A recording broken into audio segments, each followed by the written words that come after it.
By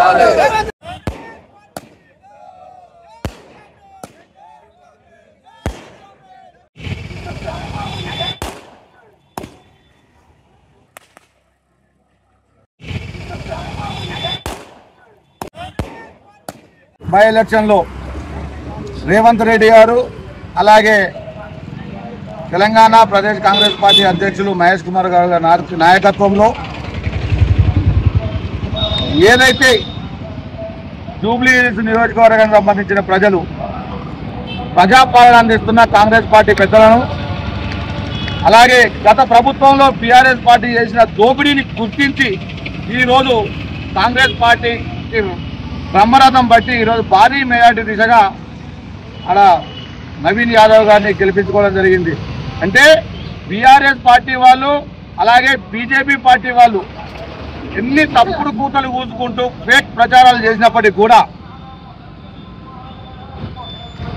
నియోజకవర్గాన్ని అంటిపెట్టుకొని నియోజకవర్గంలో పుట్టిన బిడ్డ నియోజకవర్గంలోని కష్ట సుఖాల్లో ఉన్న వారిని ఆదుకుంటూ నిత్యం ప్రజల్లో మమేకమైన నవీన్ యాదవ్ గారిని గుర్తించడమే కాకుండా రేవంత్ రెడ్డి గారి నాయకత్వంలో ఏదైతే బడుగు బలహీన వర్గాలకు అండగా ఉంటూ కాంగ్రెస్ పార్టీ ప్రభుత్వం చేపట్టిన సంక్షేమ పథకాలు ఏవైతే ఉన్నాయో వాటన్నిటినీ సామాన్యులకు అందుతున్నాయని చెప్పి జూబ్లీహిల్స్ ప్రజలు నమ్మడం జరిగింది. దానిలో భాగంగానే ప్రతి ఒక్కరిని ప్రతిపక్ష నాయకులందరినీ చెంపపెట్టుకు కొట్టే విధంగా దిమ్మె తిరిగే సమాధానం చెప్పారు ఈరోజు జూబ్లీహిల్స్ ప్రజలు.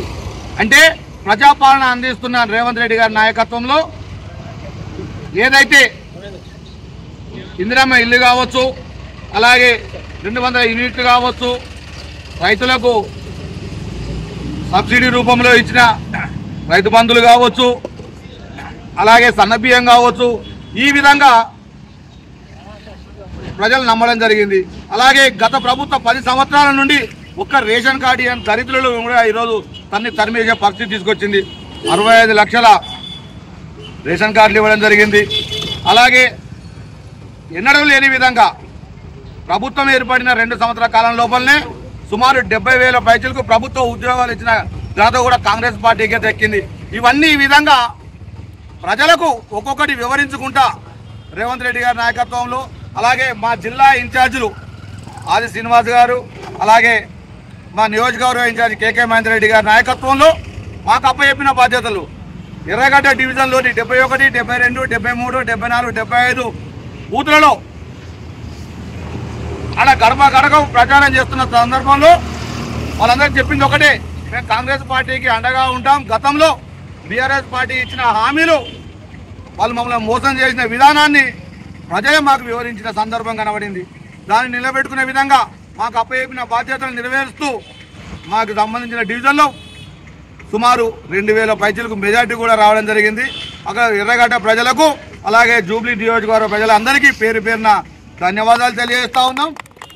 కాంగ్రెస్ పార్టీకి అండగా నిలబడే ప్రతి ఒక్కరికి కూడా పేరు పేరున కృతజ్ఞతలు తెలియజేస్తా ఉన్నాం. మున్ముందు భవిష్యత్తులో ఎలాంటి ఎన్నికలు జరిగినా ప్రజాప్రభుత్వంలో సంక్షేమ పథకాలకు అభివృద్ధి పథకాలకు ప్రజలు అండగా ఉంటారని చెప్పి తెలియజేయడానికి ఈ ఉప ఎన్నికల నిదర్శనం అని చెప్పి ఈ సందర్భంగా తెలియజేస్తూ మరొకసారి జూబ్లీహిల్స్ ప్రజానీకానికి అలాగే మా కాంగ్రెస్ పార్టీ నాయకులందరికీ ఈ విజయానందంలో వాళ్ళందరికీ శుభాకాంక్షలు తెలియజేస్తా ఉన్నాను.